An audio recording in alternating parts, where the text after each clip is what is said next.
حضرت نوح علیہ السلام کی تیار کردہ کشتی میں پخانا کرنا شروع کر دیا. اس نے اس کو بتایا، اس نے اس کو بتایا، میں یوں کر کے آیا. جتنی بڑی وہ کشتی تھی ساری کی ساری پخانا گند کر کر کے بھر دی، اوپر کانوں تک بھر دی. اللہ کے نبی کا پھر دل دکھا، الہی یہ کیا بنی؟ فرمایا گھبرانا، مجھے اپنی کبریائی کی قسم اگر انہی سے صاف نہ کراؤں تو میری خدائی کیا ہوئی؟ آپ گھبرائے نا. عورتیں پخانہ کرنے جا رہی ہیں، چلو چلو چلو. نبی کی وہ ہے نا جو یوں کرتا پھرتا ہے، یہ اس کی کشتی ہے، اس میں چل کر پخانہ کر کے آئیں گے. عورتیں آ رہی ہیں، مرد آ رہے ہیں، جوان آ رہے ہیں، بوڑھے اور سمجھا رہے ہیں. ہمیشہ رواج اور رسم کے بارے میں اور شرکیہ باتوں کے بارے میں نوجوانوں کو بوڑھے سمجھایا کرتے ہیں. نئی باتوں پہ نہ لگنا، ہمارا پرانا زمانہ یاد رکھنا، ہمارے باپ دادا یوں کیا کرتے تھے. السلام علیکم ورحمۃ اللہ وبرکاتہ. امید ہے دوستو آپ خیریت سے ہوں گے. میں آپ کے سامنے قاری حنیف ملتانی کا بیان لے کر حاضر ہوا ہوں. دوستو بیان توجہ کے ساتھ سنیں، بہترین بیان ہے. چلیے میں بھی اور آپ بھی میرے ساتھ میں سنیے قاری حنیف ملتانی کا بیان. اللہ تو بڑا بے نیاز ہے، پوری قوم میں خارش کی بیماری پیدا کر دی اللہ پاک جل شانہ نے. عورتوں کو کھجلی، مردوں کو کھجلی، آگے سے پیچھے سے ہر وقت کھجاتے پھر رہے ہیں، ہر وقت کھجا رہے ہیں، خارش کر رہے ہیں. اور باوجود اس عذاب میں گرفتار ہونے کے ایک بوڑھا جو اس کشتی میں بھری ہوئی کشتی میں بھی پھر بھی پخانہ کرنے گیا. پرانا پپا تھا نا، ہٹا ہی نہیں. چلو یوں تو تسلی کرنی تھی کہ اب تو بڑھ گئی، اب تو جانے دو.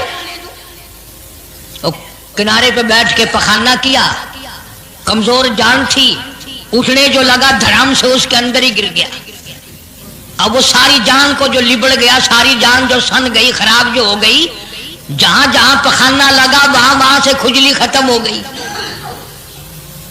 کشتی کے کنارے پہ کھڑا ہو کر کے بوڑھا آواز دینے لگا، اے میری قوم کے لوگوں آ جاؤ، کھجلی کی دوا مل گئی، خارش کی دوا مل گئی.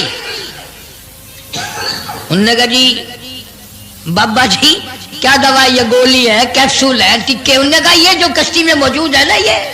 انہوں نے کہا یہی دوا ہے، دیکھ لو میری جان کو جہاں جہاں لگ گئی وہیں سے دوا خالی کھجلی ہٹ گئی، خارش چلی گئی، باقی جگہ میں نے اٹھا اٹھا کے ملا ہے. پڑ گئی قوم. وہ بیوی کو بلانے جا رہا ہے، وہ بھائی کو بلانے جا رہا ہے، باپ بیٹے کو بلا رہا ہے، جلدی آ جاؤ دوائی ختم نہ ہو جائے. پڑ گئی خلقت خدا کی، دوڑ رہے ہیں، بھاگ رہے ہیں، برتن لے کے آ رہے ہیں کہ میں مل کے آؤں گا، اماں کے لیے لے کے آؤں گا.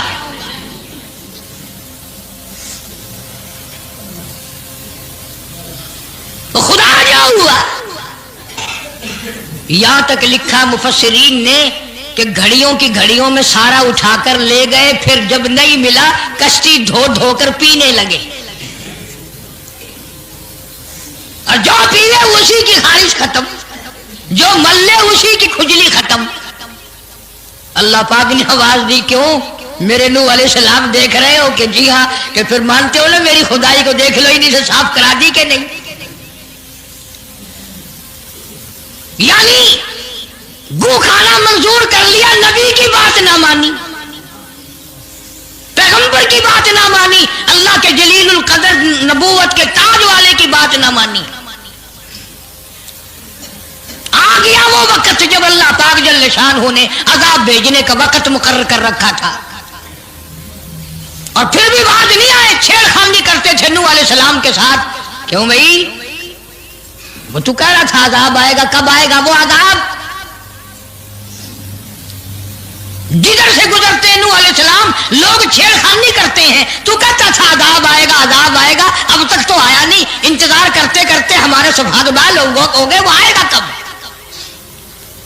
اللہ کا پاک پیغمبر نوح علیہ السلام روتے روتے گزر جاتے. اللہ کے قہر کو دعوت نہ دو، پناہ مانگو، توبہ کرو. انہوں نے کہا جا جا جا کے لے عذاب جو سا لاتا، ہم نہیں ڈرتے.